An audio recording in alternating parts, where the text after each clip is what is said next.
दोस्तों GTL infra की बात करें तो आज इसके अंदर गिरावट दिख रही है और इस गिरावट के पीछे वजह है एक बहुत बड़ी बिकवाली।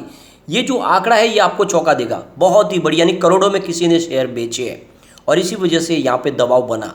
लेकिन उसके बावजूद भी यहाँ पे काफ़ी अच्छी खरीदारी हो रही है, निचले लेवल से खरीदारी की जा रही है। इसके पीछे वजह है कि आने वाले समय में 5G के लिए बहुत सारी अपॉर्चुनिटी निकल के आ रही है और जिस तरह से टावर के लिए एक संभावना निकल के आ रही है, क्योंकि अभी फिलहाल जितने टावर है 5G की सर्विस के लिए वो बहुत कम है। तो ऐसे में आने वाले समय जितने भी टावर सेक्टर की कंपनियां हैं उनका आने वाला समय बहुत ही अच्छा रहने वाला है। कोई भी कंपनी के डूबने की कोई संभावना नहीं, चाहे कितनी भी कंपनी लॉस में हो, एक्वायर करने के लिए बहुत सारे लोग लाइन में खड़े हैं, कोई डरने की बात नहीं। ऐसे में ये छोटा पेनी स्टॉक भी कमाल कर सकता है, लेकिन फिर भी ये ध्यान रखें रिस्क की बहुत ज़्यादा है, कंपनी बहुत ज़्यादा लॉस मेकिंग है।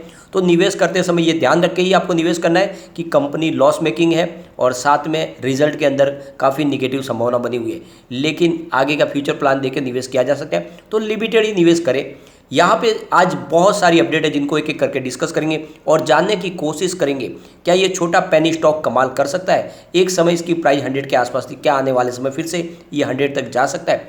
तो सारी बातों को जानेंगे इस वीडियो के माध्यम से। सबसे पहले आज के ट्रेडिंग को डिस्कस कर लेते हैं। अभी लगभग 1 बजे का टाइम है।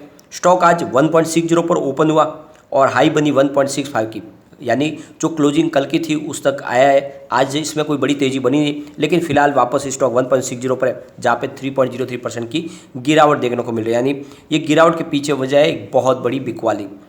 यहाँ पे आप देख सकते हो पिछले 1 महीने के हिसाब से अभी भी 14% का पॉजिटिव रिटर्न देखने को मिला है, क्योंकि 1.40 की प्राइस थी 16 अगस्त को। लेकिन अगर आप देखें तो ये लगभग इंट्राडे में 1.80 तक जाके आ चुका है, लेकिन वहाँ से फिर से प्रॉफिट बुकिंग शुरू हुई, क्योंकि लगभग आप देख सकते हो कि ये 1 रुपये 30 पैसे से दौड़ना शुरू हुआ तो 1 रुपये 80 पैसे तक इस बार गया। इसने एक नई हाई भी बनाई काफ़ी समय के बाद और इसीलिए यहाँ पे प्रॉफिट बुकिंग थोड़ी सी हावी हो गई। यहाँ पे आप देख सकते हो कि 4 जनवरी 2008 को ये 99.35 यानी 100 के आसपास ही स्टॉक था। अब लोगों की तमन्ना है क्या फिर से ये 100 तक जा सकता है? तो पॉसिबल है, हो सकता है, क्योंकि ऑपरेटर के हाथ में स्टॉक है। लेकिन अगर आप देखें तो कोविड काल में स्टॉक बिल्कुल कौड़ियों के भाव में आ गया था। 20 पैसे की प्राइस थी इसकी 20 मार्च 2020 को। तो क्या आने वाले समय फिर से 20 पैसा भी हो सकता है? तो संभावना वैसी अभी फिलहाल थोड़ी कम दिखती है, क्योंकि इसके पीछे वजह यह है कि टेलीकॉम टावर सेक्टर के लिए इस समय अपॉर्चुनिटी निकल के आ रही है। सरकार की तरफ से भी बेनिफिट दिया जा रहा है और ये एक बड़ी कंपनी है, विश्व की 12 कंपनियों में इस कंपनी का नाम है। ऐसे में इसके नीचे फिर से 20 पैसे आने की संभावना बहुत कम है और वो कोरोना काल था जब बाजार पूरी तरह से क्रैश कर गया था, वैसी संभावना फिर से अभी नहीं दिखाई दे रही है। इसके वॉल्यूम को अगर देखें तो पिछले 1 महीने पहले इसका 7 करोड़ का वॉल्यूम था, 1 वीक पहले 14 करोड़ का वॉल्यूम था, कल 4 करोड़ का वॉल्यूम था, लेकिन आज बहुत ही ज़बरदस्त 12 करोड़ का वॉल्यूम हो चुका है। तो वॉल्यूम में बहुत ही ज़बरदस्त उछाल आया है। अभी बाजार शुरू, वॉल्यूम और बढ़ सकता है। इसकी परफॉर्मेंस देखें हम ईयर ऑन ईयर बेसिस पे, तो जीटीएल इंफ्रास्ट्रक्चर ने हमें 23.81% का निगेटिव रिटर्न दिया है, जबकि इस दौरान अगर हम बीएसई स्मॉल कैप की बात करें तो 1.65% का इसने पॉजिटिव रिटर्न दिया है और बीएसई टेलीकॉम की बात करें तो -0.36% का निगेटिव रिटर्न मिला है। तो यहाँ पे आपको लूज़र जीटीएल इंफ्रा दिखाई देगा, यानी एक साल के हिसाब से आपको गिरावट में दिखाई देगा। जीटीएल इंफ्रा काफ़ी बड़ी गिरावट हुई है स्मॉल कैप और टेलीकॉम सेक्टर के सामने। लेकिन हम 1 मंथ के हिसाब से अगर देखें तो जीटीएल इंफ्रा 14.29% दौड़ चुका है, जबकि इस दौरान बीएसई स्मॉल कैप 7.31% पॉजिटिव रहा है और बीएसई टेलीकॉम सेक्टर की बात करें तो 10.15% की तेज़ी देखने को मिली है। तो यहाँ पे आपको विनर जीटीएल इंफ्रा दिखाई देगा 1 महीने के हिसाब से। अगर हम 3 महीने के हिसाब से देखें तो जीटीएल इंफ्रा ने 23.08% का पॉजिटिव रिटर्न दिया हमें, जबकि बीएसई स्मॉल कैप इस दौरान 15.81% दौड़ा और बीएसई टेलीकॉम सेक्टर की बात करें तो 11.56% दौड़ा। तो यहाँ पर भी आपको विनर जो है वो जीटीएल इंफ्रा ही दिखाई देगा, यानी पिछले 3 महीने से इसने काफ़ी अच्छी परफॉर्मेंस दिखाई है और इस दौरान लोगों को अच्छा रिटर्न भी दिया है अपने दूसरे सेक्टर के पेयर शेयरों के मुकाबले। यहाँ पे जो चिंताजनक बात है कि इन्होंने जो Q1 का रिजल्ट डिक्लेयर किया था काफ़ी ज़्यादा निराशाजनक आंकड़े थे। इस बार आशा कर रहे हैं कि Q2 थोड़ा अच्छा हो। आप देख सकते हो इसका रेवेन्यू 360 करोड़ रुपये निकल कर आया था, जहाँ पे 0.38% की हमने गिरावट देखी। नेट इनकम की बात करें तो -279.59 करोड़ रुपये लॉस रहा कंपनी को, जिसमें 28.77% की और ईयर ऑन ईयर बेसिस पे हमने गिरावट देखी। तो आप देख सकते हो कि लॉस लगातार कंपनी का बढ़ा है। इसके अलावा अगर नेट प्रॉफिट मार्जिन की बात करें तो -77.61% रहा, जहाँ पे 29.26% की ईयर ऑन बेसिस पे गिरावट देखने को मिली। तो देख सकते हो कि सारे आंकड़े थोड़े निगेटिव है और इसीलिए यहाँ पे थोड़ा सा टेंशन होता है। लेकिन अगर आप देखें तो GTL इंफ्रा एक न्यूट्रल टावर कंपनी है जिसका हर किसी के साथ में कोलैबोरेशन है, चाहे वो एयरटेल हो, चाहे वो वोडाफोन हो या फिर जियो हो, सबको सर्विस प्रोवाइड करते हैं और उनके टावर के ऊपर हर कंपनियों के वहाँ पे आपको इक्विपमेंट दिखाई देंगे। इसके अलावा BSNL को भी सर्विस प्रोवाइड करते हैं और इसीलिए ये इसका एक प्लस पॉइंट है कि ये कंपनी किसी से संबंधित नहीं है, ये एकदम से न्यूट्रल कंपनी है और हर कोई इसके साथ में सर्विस लेने को कोई फिलहाल किसी को कोई प्रॉब्लम नहीं। और 22 टेलीकॉम सर्कल में इसकी सर्विस है इंडिया के और कम से कम 26,000 इसके टावर्स है और इसीलिए 5G के इसको बेनिफिट मिल सकता है।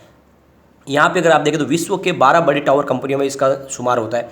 आप देख सकते हो इसमें अमेरिकन टावर कॉरपोरेशन सबसे ऊपर है, फिर AT&T INC, उसके बाद आप देखेंगे तो Cellnex telecom, China tower corporation limited, इसके बाद में अगर आप देखें तो क्राउन कैस्टल्स, फिर GTL इंफ्रा आपको नाम दिखाई देगा, इसके बाद हिलियस टावर, इसके बाद IHS holding limited, Indus tower limited जो भारतीय एयरटेल की है, इसके अलावा SBA कम्युनिकेशन कॉरपोरेशन और फिर टेलीसाइट्स SABD और फिर वियोम नेटवर्क। तो ये आप देख सकते हो इंडिया में एक बड़ी टावर कंपनी है और इसीलिए इसका मुझे लगता नहीं कि डूबने की कोई संभावना हो। सरकार की तरफ से ऐसी कोई भी संभावना की तरफ से इनकार किया जा सकता है क्योंकि इन्होंने आइडिया को भी बेल आउट पैकेज दिया था। तो ऐसे में अगर कंपनी लॉस में भी होगी तो कोई ना कोई इसको एक्वायर भी कर सकता है या सरकार की तरफ से एक बड़ी इसको राहत भी दी जा सकती है। तो मुझे नहीं लगता कि आने वाले समय में इसमें और बड़ी लॉस की संभावना, स्टॉक की प्राइस काफ़ी नीचे है तो थोड़ा सा निवेश करके रखा जा सकता है। यहाँ पे देख सकते हो कि आने वाले 2025 तक कम से कम 2 ट्रिलियन रुपीज़ का और इन्वेस्टमेंट आने वाला है टावर सेक्टर के लिए 5G सर्विस को आगे बढ़ाने के लिए। तो ऐसे में इन्वेस्टमेंट बहुत तेज़ी से आगे आता रहेगा और इस हिसाब से आप देखें तो ये जो इन्वेस्टमेंट है ये 5G के 50% की टारगेट को ही सेट कर पाएगा पूरी कंट्री के अंदर। तो आने वाले समय में जैसे 5G सर्विस आई है और आने वाले समय में 6G सर्विस भी आएगी तो यहाँ पे इसकी तेज़ी जारी रहने वाली है, इसमें डरने की कोई बात नहीं। और धीरे धीरे आप देख सकते हो कि इसने फाइबर से अपने टेलीकॉम टावर को कनेक्ट करना शुरू कर दिया है और आने वाले समय 5G के लिए कंपनी पूरी तरह से तैयार है क्योंकि ऑलरेडी कंपनी की तरफ से कहा गया है कि हम 5G के लिए बिल्कुल तैयार है। एक अच्छी बात और निकल के आ रही है, अगर कोई प्राइवेट प्रॉपर्टी के ऊपर टावर का इंस्टॉलेशन करना है तो वहाँ पे किसी भी अथॉरिटी की कोई परमिशन लेने की जरूरत नहीं है, सरकार ने इसकी तरफ से क्लेरिफिकेशन दे दिया है। तो ये अच्छी बात है और टावर लगाए जा सकते हैं प्राइवेट प्रॉपर्टी पे और इसकी तरफ GTL भी आगे बढ़ सकता है। यहाँ पे आप देख सकते हो कि इस आज की जो गिरावट के पीछे वजह बनी है एक बहुत बड़ी बिक वाली 9:15 पर यानी बाजार खुलते ही 1.60 की प्राइस से करीब 3,77,98,000 शेयरों की बहुत बड़ी बिक वाली हुई और किसी ने यहाँ पे जम के अपनी प्रॉफिट बुकिंग की है। हो सकता है इन्होंने ₹1.30 के आसपास खरीदे हो और ऐसे में ये इसकी वजह से आज हमें यहाँ पे गिरावट दिखाई दी, वरना यहाँ पे डायरेक्ट बाजार खुलते ही अपर सर्किट भी लगने की संभावना थी। उसके बाद फिर 9:16 पर 1.63 की प्राइस से 15 लाख शेयरों की एक और बिकवाली हुई। उसके बाद में 9:21 पर 1.60 की प्राइस से करीब 68,08,000 शेयरों की खरीदारी हुई। उसके बाद अगर आप देखें तो 9:21 पर 15,77,000 शेयरों की एक और खरीदारी हुई। तो खरीदारी भी हुई, ऐसा नहीं है कि बिकवाली हुई है। लेकिन उसके बाद 11:53 पर 1.54 की प्राइस से 16,81,000 शेयरों की एक और बिकवाली हुई और फिर 12:17 पर 1.54 की प्राइस से 10 लाख शेयरों की बिकवाली हुई और इसीलिए यहाँ पे आपको दबाव दिखाई दे रहा है। लेकिन खरीदारी अच्छी हो रही है, स्टॉक फिर से आगे जाने को तैयार है। तो इसमें डरने की कोई बात नहीं, निवेश को बनाए रखें और लॉन्ग टर्म का नजरिया लेकर चले, आने वाले समय ये आपको मालामाल कर सकता है। लेकिन ये बार बार मैंने आपको कहा है कि कंपनी बहुत ज़्यादा फंडामेंटली वीक है, कंपनी लगातार लॉस में है, काफ़ी ज़्यादा इसके ऊपर कर्ज है और ऐसे में निवेश करते समय ये सोच के करना है कि आपको बहुत ही लिमिटेड पैसा लगाना है, इतना ही लगाए कि ये डूब जाए तो आपको गम ना हो। लेकिन इसलिए इसमें इन्वेस्टमेंट करना चाहिए क्योंकि इसका भविष्य उज्जवल लग रहा है सिर्फ 5G की वजह से। आने वाले समय में 5G की सर्विस टावर के बगैर तो अधूरी है और ऐसे में टेलीकॉम टावर का ये बहुत पुरानी कंपनी है और पूरे हिंदुस्तान में इसके नेटवर्क लगे हुए हैं, सारों को सर्विस प्रोवाइड करे। तो ऐसे में जो भी नई कंपनियां वो भी इनके साथ में बिजनेस टाइप करना चाहते हैं, इनके पास अनुभव भी काफ़ी ज़्यादा है और इसीलिए यहाँ पे आपको इन्वेस्टमेंट करके रखना चाहिए। थोड़ा सा करे भले, लेकिन फ्रेंड कोई भी इन्वेस्टमेंट करने से पहले अपने फाइनेंशियल एडवाइजर से एडवाइस ले ले या अपना खुद का रिसर्च करें, क्योंकि मैंने वीडियो आपके एजुकेशनल पर्पज़ के लिए ही बनाया। वीडियो पसंद आए तो लाइक से जरूर कीजिए और चैनल को सब्सक्राइब कर दीजिए। Thank you friend.